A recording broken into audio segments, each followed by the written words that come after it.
बघा इयत्ता 7वी विषय सामान्य विज्ञान घटक 16वा नैसर्गिक साधन संपत्ती उपघटक इंधन हे आपण लिहून घ्यायचं आहे।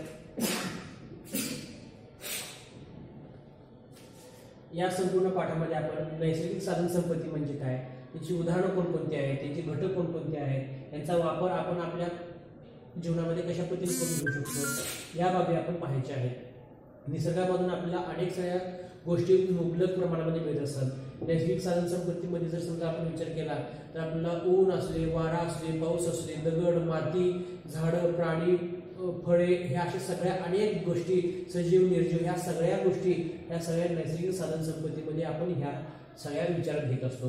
नैसर्गिक साधन संपत्तीचा जर विचार करायला गेला तर पूर्वापार भरपूर कालापासून आपल्या ह्या पृथ्वीवरती ह्या नैसर्गिक साधन संपत्ती अस्तित्वात आहेत व पुढे देखील राहणार आहेत।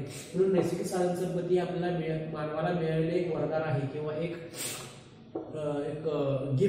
गिफ्ट ऑफ गॉड असं जरी समजा म्हटलं तरी सुद्धा चालू शकेल। म्हणून नैसर्गिक साधन संपत्ती याचा वापर आपण काटकसरीने पुण्या गोविंदाने सगळ्यांनी मिळून मिसळून आपल्याला योग्य त्या प्रमाणामध्ये त्याचं वाटप करून आपण करायचं आहे, ही बाब आपण लक्षात ठेवायची आहे।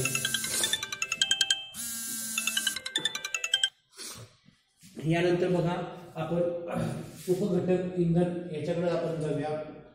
उपघटक इंधन म्हणजे नेमकं काय हे आपण थोडंसं पाहायचं आहे।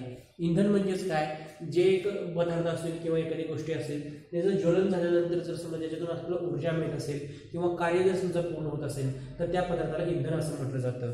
आता हे इंधनांचा जर समजा आपण विचार करायला गेला तर भरपूर काळापासून हे इंधन आपल्या पृथ्वीतलावरती अवलंबून अस्तित्वात आहे। कुठल्या प्रकार आहे किंवा कुठे सापडते हे देखील बाबी आज आपण या ठिकाणी पाहणार आहोत। बघा इंधनाच्या आपण जाऊया। दैनंदिन वापरामध्ये ऊर्जा निर्मितीसाठी विविध पदार्थ वापरले जातात। या ठिकाणी मी तुम्हाला थोडंसं लेखन स्वरूपामध्ये माहिती देतो, हे आपण लिहून घ्यायचं आहे।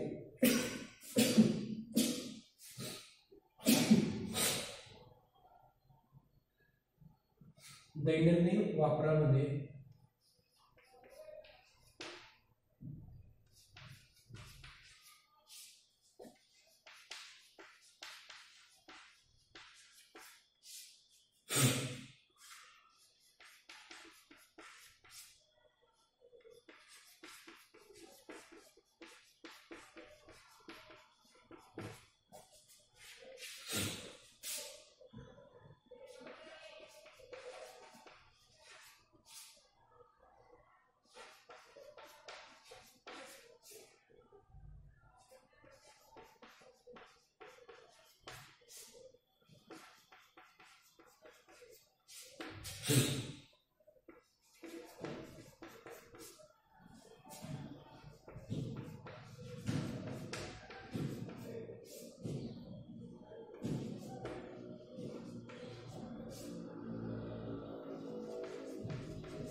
दैनंदिन वापरामध्ये ऊर्जा निर्मितीसाठी विविध पदार्थ वापरले जातात, अशा पदार्थांना इंधन असे म्हणतात। बघा दैनंदिन वापरामध्ये ऊर्जा निर्मितीसाठी अनेक पदार्थ वापरले जातात। कोणकोणते असेल, कसे असेल, काही हे आपल्याला सांगता येत नाही, परंतु अनेक पदार्थ आपल्याला वापरता येत असतात। रॉकेल असू दे, डिझेल असू दे, केरोसिन असू दे किंवा पेट्रोल असू दे, हे असे काही पदार्थ असतील तर ते इंधनासाठी आपण वापरत असतो। बघा दैनंदिन वापरामध्ये ऊर्जा निर्मितीसाठी विविध पदार्थ वापरले जातात, अशा पदार्थांना इंधन असे म्हणतात। ही पदार्थ किंवा हे घटक स्थायू द्रव वायू अवस्थामध्ये आढळून येतात। स्थायू पदार्थामध्ये म्हटलं तर कोळसा असू दे किंवा लाकूड असू दे, जर समजा आपण त्याला जाळलं तर त्याचं सुद्धा इंधनामध्ये रूपांतर होऊ शकतं, या बाबी आपण लक्षात घ्यायच्या आहेत। आता या ठिकाणी दगडी कोळसा म्हणजे नेमकं काय याच्याबद्दल थोडीशी माहिती आपण घेऊया। लाखो वर्षापूर्वी म्हणजे भरपूर वर्षापूर्वी नैसर्गिक घडामोडीमुळे जो काही जंगले जमिनीमध्ये काढली गेली, बघा लाखो वर्षापूर्वी जी काही उलथापालथ झाली, भूकंप आले, सुनामी आली किंवा इतर आणखी भरपूर अशा काही घटना घडल्या होत्या आपल्या पृथ्वीतलावरती, तर त्यावेळेला जी काही या नैसर्गिक घडामुळे काही जंगले वगैरे असतील किंवा काही मातीचे थर वगैरे असतील तर ते जमा होत गेले व ते पृथ्वीखाली काढले गेले व त्याच्यावरती मातीचे थर जमा झाले। प्रचंड वायूचा दाब, पृथ्वीच्या पोटातील उष्णता यांचा परिणाम म्हणून काढल्या गेलेल्या वनस्पतींचे रूपांतर हळूहळू इंधनात झाले। त्या वनस्पतींच्या अवशेषापासून दगडी कोळसा तयार झाला, त्यामुळे कोळशाला जीवाश्म इंधन असे म्हणतात। जीवाश्म इंधन म्हणजे नेमकं काय, म्हणजेच कोल म्हणजे काय, कोळसा। फार पूर्वीच्या काळी ज्या वेळेला पृथ्वीची काही उलथापालथ होत होती, मोठमोठी भूकंप होणार किंवा सुनामी येत असेल, तर त्यावेळेला जंगला असू दे किंवा माती असू दे, दगड असू दे, हे सगळे पुन्हा काय होणार, पृथ्वीच्या गाभ्यामध्ये जाणार आणि ते आज जम गेल्यानंतर त्याच्यावरती अनेक अशी अभिक्रिया म्हणा किंवा नैसर्गिक उलथापालथ त्याच्यावरती होत होती. व नैसर्गिक उलथापालथ झाल्यामुळे काय झालं की त्याच्यावरती काही रासायनिक म्हणा किंवा अभिक्रिया ह्या होत गेल्या व नंतर हळूहळू इंधनात त्याचं रूपांतर झालं. त्या वनस्पतींच्या अवशेषापासून दगडी कोळसा तयार झाला. प्रचंड दाब, मातीचा दाब याच्यामुळे तयार झालं व त्याला जीवाश्म इंधन असे म्हटलं गेलं. ही बाब आपण लक्षात ठेवायची आहे. बघा याच्यानंतर दगडी कोळसा हा खाणीमध्ये सापडतो. Peat, lignite, brown coal, bituminous coal, anthracite हे दगडी कोळशाचे प्रकार आहेत. बघा आता दगडी कोळसा हा खाणीमध्ये सापडतो, तर दगडी कोळशाचे सुद्धा वेगवेगळे प्रकार पडतात. आता दगडी कोळसा जर समजा आपण त्याच्यातून ऊर्जा मिळवायची असेल तर चांगला प्रतीचा दगडी कोळसा हा विशिष्टतः ऑस्ट्रेलियामध्ये सापडतो. ही बाब देखील आपण थोडीशी लक्षात ठेवायची सामान्य ज्ञानाच्या दृष्टिकोनातून. दगडी कोळसा हा खाणीमध्ये सापडतो. याच्यामध्ये पीट, लिग्नाइट, बिट्युमिनस कोल, अँथ्रासाइट हे दगडाचे कोळशाचे प्रकार आहेत. अँथ्रासाइट हा उच्च प्रतीचा कोळसा आहे. दगडी कोळसा हा एक प्रकारे कार्बनचा साठा असून त्यापासून औष्णिक ऊर्जा मिळवण्यासाठी तो जाळला जातो. औष्णिक वीज निर्मिती केंद्रामध्ये दगडी कोळसा इंधन म्हणून वापरतात. तसेच त्याचा उपयोग बॉयलर्स व रेल्वे इंजिने चालवण्यासाठीही केला जातो. दगडी कोळशाचा उपयोग स्वयंपाकासाठी आणि विटा भाजण्यासाठी वीट भट्ट्यामध्येही होतो. औद्योगिक विकासात दगडी कोळसा या ऊर्जा साधनाचे महत्त्वाचे योगदान आहे. दगडी कोळशापासून प्रोड्युसर गॅस व वॉटर हीटर या वायुरूप इंधनांची निर्मिती केली जाते. बघा दगडी कोळशाचा वापर हा मोठमोठ्या झोतभट्ट्यांमध्ये म्हणा किंवा वेगवेगळ्या ठिकाणी ऊर्जा निर्मितीची जी काही केंद्र आहेत तर त्या केंद्रामध्ये सुद्धा आपल्याला ह्या दगडी कोळशाचा वापर केला जातो. कारण का त्याच्यापासून मोठी उष्णता होते व त्या उष्णतेचं रूपांतर आपल्याला विद्युत निर्मितीमध्ये करता येऊ शकतं. काही झोतभट्ट्यामध्ये याचा वापर केला जातो. वीट भट्ट्यामध्ये सुद्धा याचा काही वापर केला जातो. कारण का विटा ज्या वेळेला एकत्र लावल्या जातात तर त्याच्यामध्ये त्या जाळण्यासाठी म्हणा किंवा त्या भाजण्यासाठी किंवा बगॅस वगैरे टाकून त्याच्याकडून मोठी उष्णता तयार केली जाते व उष्णता तयार करून त्या विटा भाजल्या जातात व त्या भाजके विटा आपल्याला घर बांधण्यासाठी वगैरे येत असतात. ह्या बाबी आपण चिखल असतो, चिखलामध्ये उष्णता भरपूर लागत असते, आवश्यक असते. त्यामुळे ते आपण चिप्पाडा किंवा पाला जाळून तर ते होणार नाही आहे. त्यासाठी दगडी कोळसा, मक्याचं किंवा भाताचं भातकूट वगैरे टाकून ती उष्णता तयार करून ते टाकलं जातं. ही बाब आपण लक्षात ठेवायचं आहे. त्यानंतर औद्योगिक विकासात दगडी कोळसा या ऊर्जा साधनाचे महत्त्वाचे योगदान आहे. दगडी कोळशापासून प्रोड्युसर गॅस व वॉटर गॅस या वायुरूप इंधनांची निर्मिती केली जाते. बघा दगडी कोळशापासून प्रोड्युसर गॅस व वॉटर गॅस ह्या बाबी आपण लक्षात ठेवायच्या आहेत व त्याच्यापासून इंधनांची निर्मिती केली जाते. ही बाब आपण लक्षात ठेवायची आहे. तत्पूर्वी हे आपण थोडंसं लिहून घ्यायचं आहे. स्पष्टीकरण मी देतोय तुम्हाला.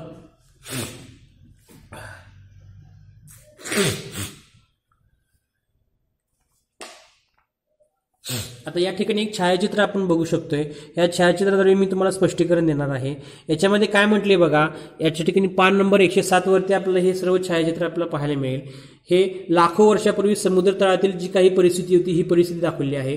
हजारो वर्षापूर्वी ही दाखवली आहे व आताची दाखवलेली आहे. लाखो वर्षापूर्वी जर समजा आपण विचार केला तर याच्यामध्ये भरपूर असे मासे होते, सागरी जीवाश्म होते, जेलीफिश, स्टारफिश किंवा व्हेल्स असतील किंवा मशरूम्स असतील किंवा भूगर्भातील जे काही घटक असतील हे घटक वेगवेगळ्या पद्धतीने जीवाश्म आहेत हे या ठिकाणी दाखवले आहेत.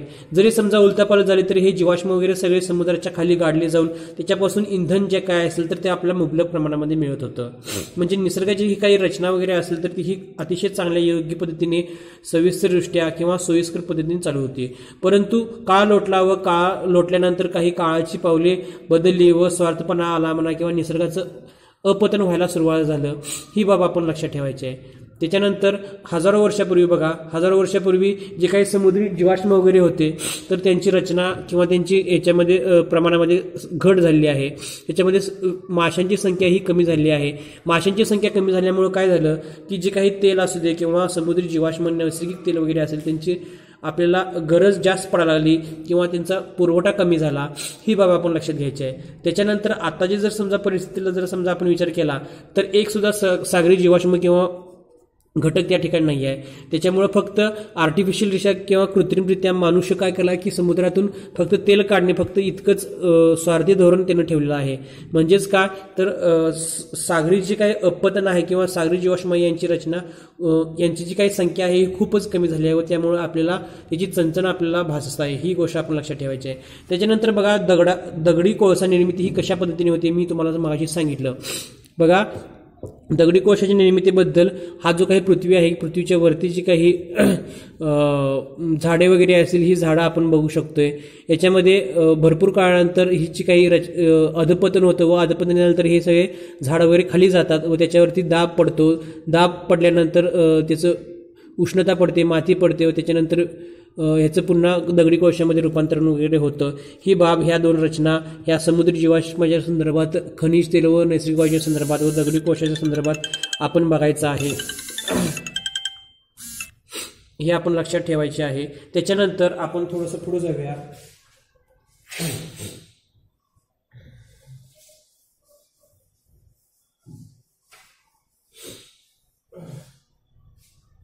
खनिज तेल कोण काय करते बघा, कोण काय करते.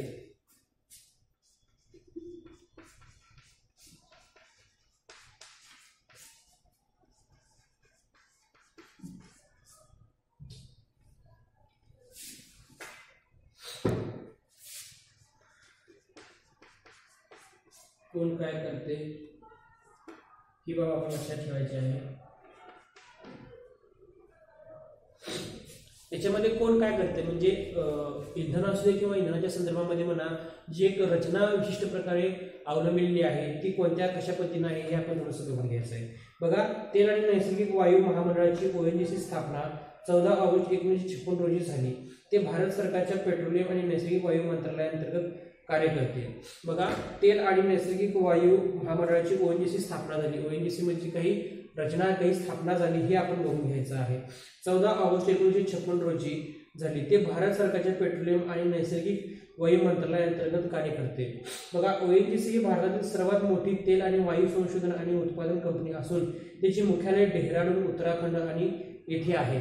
बघा ONGC ही जी काही तेलाच्या संदर्भातली काही संस्था आहे त्या संस्थेचं या ठिकाणी काम सांगितलेलं आहे किंवा त्याची रचना कशी आहे, त्याची स्थापना साल हे सांगितलं आहे. आपण पुन्हा एकदा थोडंसं बघूया. बघा तेल आणि नैसर्गिक वायू महामंडळाची ONGC स्थापना म्हणजे तेल जे काही आपल्या भूगर्भासाठी ते तेल नैसर्गिक वायू असेल त्या संदर्भामध्ये एक रचना किंवा एक कायदेशीर बाबी असावी या संदर्भात माहिती सांगितली आहे. याची स्थापना 14 ऑगस्ट 1956 म्हणजे 14 ऑगस्ट म्हणजे आपला भारत देश स्वातंत्र्य होण्याच्या अगोदरच्या दिवशी 14 ऑगस्ट 1956 रोजी झाली आहे. ते भारत सरकारच्या पेट्रोलियम आणि नैसर्गिक वायू मंत्रालयामार्फत कार्य करते. ONGC ही भारतातील सर्वात मोठी तेल आणि वायू संशोधन आणि उत्पादन कंपनी असून तिचे मुख्यालय डेहराडून उत्तराखंड येथे आहे. ONGC द्वारे भारतातील सुमारे 77% कच्च्या तेलाचे आणि सुमारे 62% नैसर्गिक वायूचे उत्पादन केले जाते. व्यावसायिकदृष्ट्या भारतातील भूगर्भातील 7 तेल साठ्यांपैकी 6 तेल साठ्यांचा शोध ONGC ने यशस्वीरित्या केले आहे. म्हणजे भारतातील ह्या ONGC ह्या कंपनीने म्हणा काय काय बाबी केली आहे याची स्थापना आपण लक्षात ठेवायची आहे. स्थापना 14 ऑगस्ट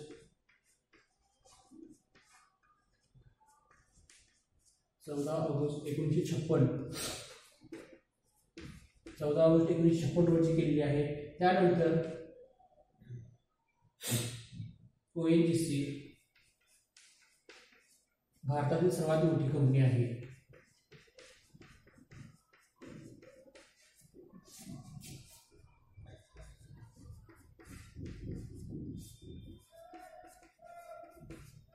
सर्वात मोठी कंपनी आहे.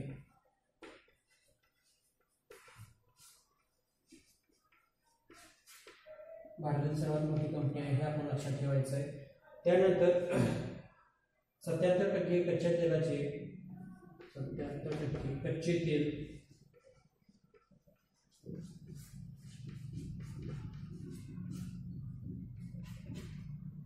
62% नैसर्गिक वायू 62% नैसर्गिक वायू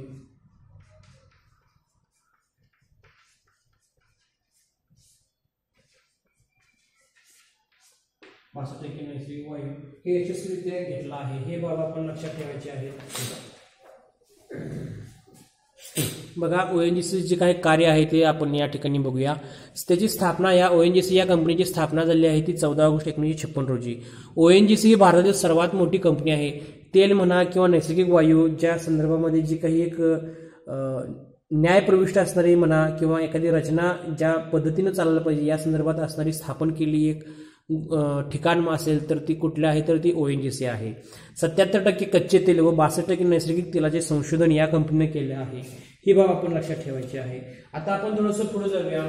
आता आपण नैसर्गिक तेल म्हणजे मिनरल्स याच्याबद्दल थोडीशी माहिती आपण समजून घेऊया. बघा खनिज तेल,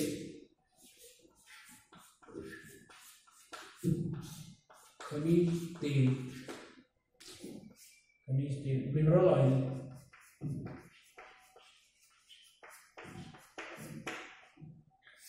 मिनरल ऑइलबद्दल आपण थोडंसं माहिती घ्यायचं आहे.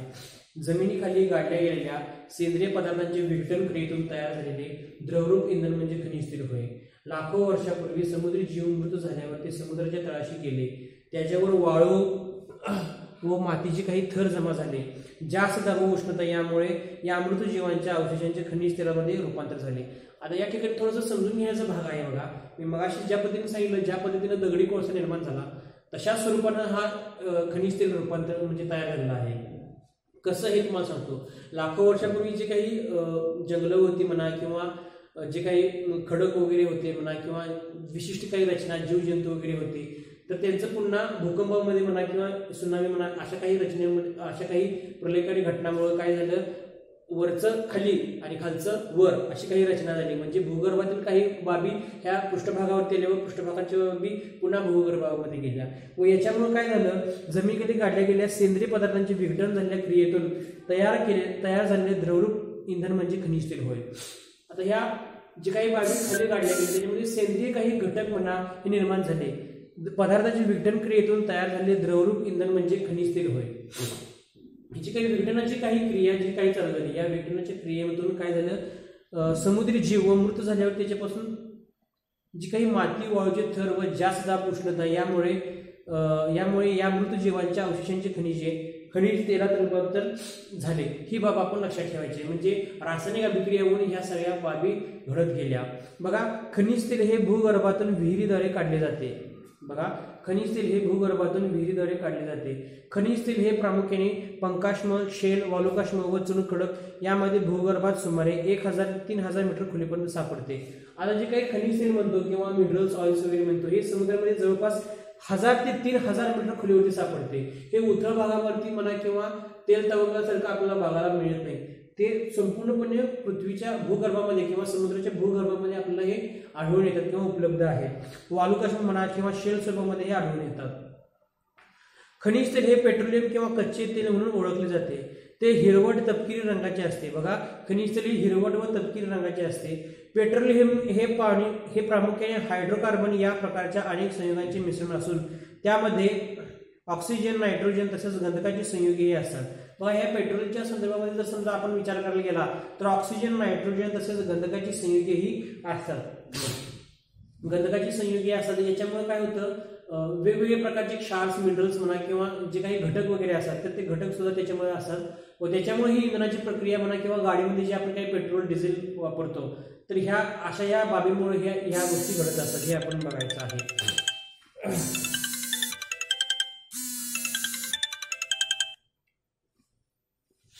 त्याच्यानंतर बघा कच्चे तेल म्हणून ओळखले जाते. हे प्रामुख्याने हायड्रोकार्बन या प्रकारच्या अनेक संयुगांचे मिश्रण असून त्यामध्ये ऑक्सिजन, नायट्रोजन तसेच गंधकाची संयुगेही असतात. तेल विहिरींच्या माध्यमातून पेट्रोलियम पदार्थांचे उत्खनन करून प्रभावी ऊर्ध्वपतनाने त्यातील अन्य घटक वेगळे करून जातात. पेट्रोलियम पासून विमानाचे पेट्रोल, डिझेल, केरोसिन, नॅफ्था, वंगण, डांबर हे पदार्थ मिळवतात. आता भूगर्भामध्ये आता फॉर एक्झाम्पल मी तुम्हाला जर समजा द्यायचं म्हटलं तर अशी ही पृथ्वी आहे म्हणा किंवा पृथ्वीचा काही पृष्ठभाग असेल तर आपल्याला ह्या किंवा समुद्र असेल किंवा समुद्राचा काही भाग असेल तर आपल्याला हे खनिज तेल हे आपल्याला काही वळवळचा आपल्याला अनुभवायला किंवा उपलब्ध असणार नाहीये. तर त्याच्यासाठी जवळपास समुद्र त्याच्या पृथ्वीच्या खाली भूपृष्ठाखाली समुद्राच्या खाली 1000 ते 3000 मीटर खोल 1000 ते 3000 मीटर खोल आपल्याला ह्या बाबी आपल्याला आढळून येत असतात किंवा आपल्याला मिळतं. आता हे आपल्याला जे काही खनिज तेल मिळणार हे आपल्याला शुद्ध स्वरूपामध्ये मिळणार आहे काय नाही आहे, तर त्याच्यावरती काही प्रक्रिया प्रोसेस करावी लागणार आहे. तर ती प्रोसेस सुद्धा ONGC कंपनी मार्फत होते. जे मिळणारे तेल वगैरे असेल तर ते मिळणारे तेल याच्यापासून आपल्याला पेट्रोल बघा, पेट्रोल, डिझेल, डांबर, तेल, वंगण या बाबी आपल्याला मिळतात. आता याच्यामध्ये हे जे काही पेट्रोल वगैरे मिळतं ह्याच्यामध्ये सुद्धा काही प्रतवारी असते. म्हणजे शुद्ध स्वरूपाचं पेट्रोल हे वेगळं, 2 नंबरचं पेट्रोल हे वेगळं, आणखीन दूषित असलेलं पेट्रोल हे वेगळं, अशा पद्धतीची काही प्रतवारी केली जाते. आता मी तुम्हाला एक प्रॅक्टिकल उदाहरण सांगतो. तत्पूर्वी थोडंसं लिहून घ्यायचं आहे, रचना करून घ्यायची आहे. ही रचना करून घ्या थोडंसं.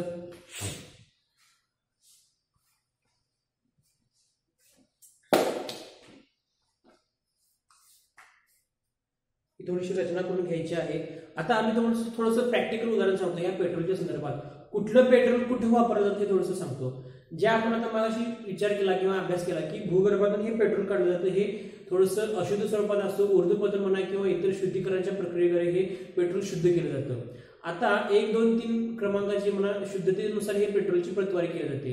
एकदम 1 नंबरचं शुद्ध असणारे काही पेट्रोल वगैरे असेल तर त्याचा वापर विमान म्हणा किंवा जे काही अवकाश संशोधनासाठी वापरले जाणारे काही उपग्रह वगैरे असतील तर त्याच्यासाठी वापरलं जातं. एकदम शुद्ध स्वरूपामध्ये असणारं हे पेट्रोल असतं किंवा डिझेल असू दे किंवा नैसर्गिक काही इंधनाच्या स्वरूपामध्ये जे काही 1 नंबरचे काही प्रतवारीनुसार केलेले जे काही द्रव पदार्थ इंधन स्वरूपात असतील तर त्या ठिकाणी ते वापरलं जातं.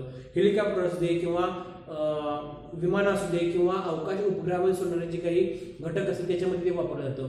2 नंबरचे पेट्रोल असू दे हे आपल्याला गाडीमध्ये म्हणा किंवा 2 व्हीलर गाडी किंवा 4 व्हीलर गाडी अशा ठिकाणी वापरलं जातं. 3 नंबरचे जे काही पेट्रोल म्हणजे प्रतवारीनुसार असेल तर ते आपल्याला इतर ठिकाणी हे वापरलं जातं. उदाहरणार्थ मशीन्समध्ये म्हणा किंवा कारखान्यामध्ये म्हणा किंवा वंगण म्हणून म्हणा किंवा जॉईंट्स तयार करण्यासाठी म्हणा किंवा कारखान्यामध्ये अशा पद्धतीने वापरलं जातं. म्हणजे ही बाब आपण लक्षात ठेवायचं आहे. शुद्ध स्वरूपाचं पेट्रोल हे आहे आणि त्याची जी काही किंमत आहे ही किंमत सुद्धा खूप जास्त असते व ते कन्झर्वेटिव्ह म्हणजे किंवा ठराविक प्रिकॉशन्समध्ये किंवा ठेवलं जातं. कारण का हे इतर कुठेही आपल्याला देऊन चालणार नाही. जर आपण ते दिलं तर त्याचा दुरुपयोग होईल व त्याच्यापासून काही लाभ होणार नाही आहे. म्हणून हे काही आधिपत्याखाली ठेवलं जातं व त्याच्यातून आपल्याला वेगवेगळ्या घटना किंवा उपयोगी वस्तू आपल्याला तयार केल्या जातात किंवा उपयोगात किंवा त्याचा वापर केला जातो. ह्या बाबी आपण लक्षात ठेवायचं आहे. बघा, पेट्रोल, डिझेल, केरोसिन, नॅफ्था, वंगण, डांबर हे घटक मिळतात. आता याच्यामध्ये काही डांबर असेल, डांबर जर समजा बघितलं हे नैसर्गिक पेट्रोलच्या स्वरूपामध्ये असणारे डांबर रस्ते तयार करण्यासाठी जे काही आपण डांबर वंगण वगैरे वापरतोय. आता डांबर कसं बघायला गेलं तर अतिशय काळं असतं, परंतु त्या डांबर रस्ते तयार करण्यासाठी वापरलं जातं. जितकं आपल्याला सूर्यप्रकाश त्याच्यावर पडेल, ऊन पडेल तितकं ते डांबर काय होतं तापायला लागतं, त्याच्यामुळे ते मऊ होतं व काही खडक वगैरे असेल तर ते खडक वगैरे एकत्र असल्यामुळे ते काय होतं घट्ट बसून राहतं व त्याच्यावरून रस्ते वाहतुकीसाठी म्हणा किंवा रस्ते गाड्या त्याच्यावरून जाणे करतात. म्हणजे अशा स्वरूपामध्ये या इंधनांचा खनिज तेलांचा वापर केला जातो. कशा कशासाठी वापरतो इंधनांचा हे आपण थोडक्यात लिहून घ्यायचं आहे.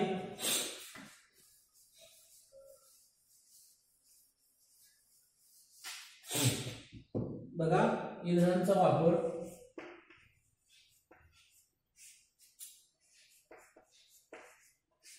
इंधन वापर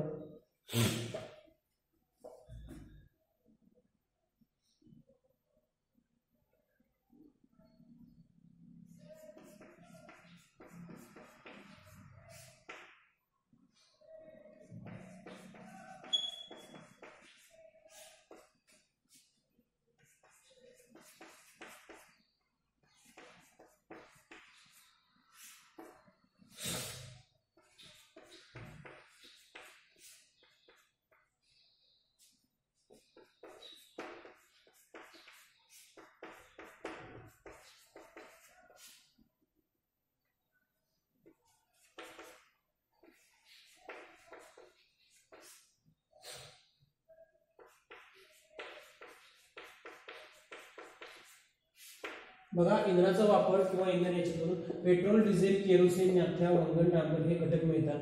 या बाबी आपण लक्षात ठेवायच्या आहेत. कशा पद्धतीने काय होतं हे आपण बघायचं आहे, लिहून घ्यायचं आहे वाटलं तर आपण. याच्यानंतर आपण थोडंसं नैसर्गिक वायू या घटकाकडे आपण थोडंसं जाऊया. नैसर्गिक वायू,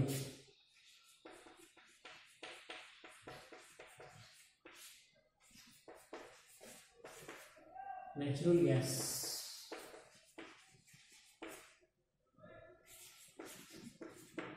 नॅचरल गॅस बघा, नैसर्गिक वायू नेमकं म्हणजे काय? नैसर्गिक वायू किंवा नॅचरल गॅस असं म्हणजे काय? नैसर्गिक वायू हे महत्त्वाचे जीवाश्म इंधन आहे. बघा, आपण जे जीवाश्म इंधन म्हणतोय की जे काही पृथ्वीमध्ये गाडले गेले त्याच्यातून आपल्याला जी काही ऊर्जा मिळते, त्याच पद्धतीचं एक दुसरं इंधन म्हणजे नैसर्गिक वायू. नैसर्गिक वायू हे महत्त्वाचे जीवाश्म इंधन असून ते भूगर्भात पेट्रोलियमच्या सान्निध्यात तसेच काही ठिकाणी फक्त नैसर्गिक वायू म्हणून सापडते. नैसर्गिक वायू म्हणून जे काही वापरले जाते त्याबद्दलची माहिती आहे. नैसर्गिक वायूमध्ये मिथेन म्हणजे CH3 हे जे रेणुसूत्र आहे मिथेन, याच्यामधला आहे तो एक भाग म्हणजे मिथेन CH4. कार्बनचे एक अणू व हायड्रोजनचे 4 अणू मिळून आपला हा मिथेन गॅस वायू हा तयार होतो. ही बाब आपण लक्षात ठेवायची आहे. प्रोपेन C2H4, ब्युटेन C4H10 हे घटक अल्प प्रमाणात असतात. नैसर्गिक वायू हा भूगर्भात सजीवांच्या अवशेषांपासून उच्च दाबाखाली तयार होतो. हे इंधन वाहतुकीच्या साहाय्याने दूरवर वाहून नेले जाऊ शकते. मात्र वायुवाहिन्यांच्या जाळ्याअभावी त्याचे रूपांतर उच्च दाबाखाली कंप्रेस्ड नॅचरल गॅस व liquefied petroleum gas CNG LNG मध्ये केले जाते. त्यामुळे त्याची वाहतूक करणे सुलभ होते. आता जो काही वायू स्वरूपात असणारा जो काही इंधनाचा साठा असेल तर तो एका ठिकाणी दुसऱ्या ठिकाणी नेणं हे खूप थोडंसं मुश्किलचं असेल. कारण जर समजा लिकेज वगैरे काही घटना झाल्या तर त्याच्यापासून दुर्घटना ही खूप मोठ्या पद्धतीने होऊ शकते. पण तो वायू असेल तर तो एका पाईपच्या माध्यमातून म्हणा किंवा एका विशिष्ट प्रकारच्या टाक्यातून एका ठिकाणून दुसऱ्या ठिकाणी नेणे खूप सोयीचं होतं. म्हणून जो काही गॅस असेल आपल्याला जो काही आपल्याला गॅस मिळतो तर तो गॅस आपल्याला एका ठिकाणून दुसऱ्या ठिकाणी सहज पद्धतीने आपल्याला नेता येऊ शकतो. याच्यामुळे होतं काय की गॅस एका ठिकाणून दुसऱ्या ठिकाणी दळणवळण केल्यामुळे आपल्याला वस्तूंची किंवा ठराविक घटकांची आपल्याला दळणवळण करता येते व त्याच्यामुळे आपल्याला फायदा होत असतो. ही बाब आपण लक्षात ठेवायची आहे. आता याच्यामध्ये आपल्या जे काही घरामध्ये काही छोटे छोटे सिलेंडर्स वगैरे असतील तर ते छोट्या छोट्या सिलेंडरच्या साह्यानं आपण हा गॅस एका ठिकाणी दुसऱ्या ठिकाणी नेत असतो. घरगुती आपल्याला आपले काही महिला वगैरे असेल तर ते ऑइल त्या ठिकाणी काही लॉग वगैरे चालू असेल तो वायू स्वरूपाचा असेल तो आपल्या फ्लेम स्वरूपात येतो, आपण आपले काम पूर्ण करत असतो. आता काही ठिकाणी किंवा आता सध्या सुद्धा अनेक ठिकाणी पाईपलाईनचं काम चालू आहे. आता शिरोलीपासून जो काही रुकडी म्हणा किंवा रुकडीपासून आरतीगिरीपासून हातकणंगलेपर्यंत जो काही पाईप टेकण्याचा जो काही कार्यक्रम वगैरे आहे किंवा एका ठिकाणी आपल्याला दिसतंय तर तो त्याचाच भाग आहे की नैसर्गिक वायू जो काही आहे तर तो पाईपच्या माध्यमातून अनेक ठिकाणी तो पोहोचवला जाणार आहे व तो पोहोचवल्यानंतर विशिष्ट ठिकाणी प्लांट्स काढून तो पुन्हा आपल्या घरादारामध्ये पुन्हा तो दिल्या जाण्याचं हे काम आहे. ही बाब आपण लक्षात ठेवायची आहे. बघा, आपण लिहून घ्यायचं आहे मिथेन म्हणजे काय किंवा मिथेन नैसर्गिक वायू याच्या संदर्भात ही थोडीशी माहिती लिहून घ्यायची आहे. मी तुम्हाला स्वाध्याय देतो याच्यावर आधारित. बघा, काही ठराविक गोष्टी आपण बघितल्या, त्या ठराविक गोष्टींच्या आधारावर मी तुम्हाला स्वाध्याय देतोय. स्वाध्याय लिहून घ्यायचा आहे.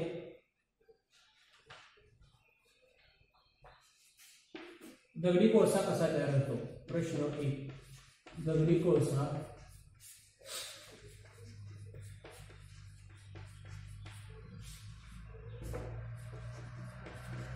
कसा तयार होतो? 2. दगडी कोळसा कसा तयार होतो? खनिज तेल व नैसर्गिक वायू निर्मिती. खनिज तेल व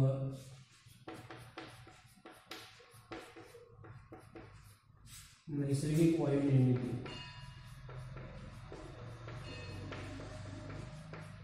खनिज तेल व नैसर्गिक वायू निर्मिती. खनिज तेल व नैसर्गिक वायू निर्मिती कशी होते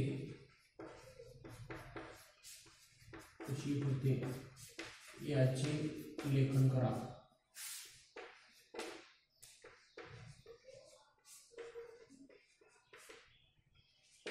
याचे लेखन करा. 3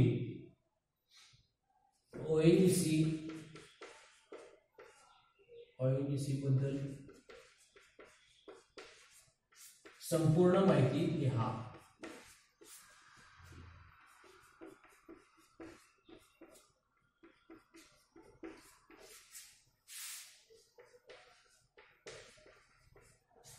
बघा हे आपण बघून घेऊ शकता. दगडी कोळसा कसा तयार होतो याबद्दल माहिती लिहायचं आहे. खनिज तेल व नैसर्गिक वायू निर्मिती कशी होते याचे लेखन करायचे आहे. ONGC बद्दल संपूर्ण माहिती लिहायची आहे. हे आपण आपल्या पद्धतीने व्यवस्थितपणे बघून घ्यायचं आहे. पुढील माहिती आपण पुढील तासाला पाहणार आहोत. ठीक आहे, धन्यवाद.